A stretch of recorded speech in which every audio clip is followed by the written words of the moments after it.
Every machine plays a role in maintaining profitability. The ticketing module is a synchronized task management tool for maximizing uptime and fleet performance. For technicians, it streamlines maintenance priorities and speeds up task resolution. For managers, it tracks team efficiency and ensures tasks are executed promptly and effectively. The system works hand in hand with the warehouse and inventory modules for optimal efficiency.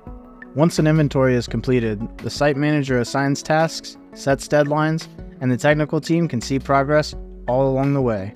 A device's ticket history can also be viewed from the warehouse module. Tickets can also be created for routine tasks, such as cleaning machines to ensure optimal performance, to move machines to new physical locations, or to change their software configurations. They can also cover replacing failed or failing components like fans, power supplies, or hashboards. By capturing these varied tasks within the ticketing system, your team can maintain better control over equipment upkeep and ensure that all necessary actions are tracked and completed efficiently. As tasks are completed, updates are logged in real time, providing a transparent record of maintenance activities, responsibilities, and resolutions.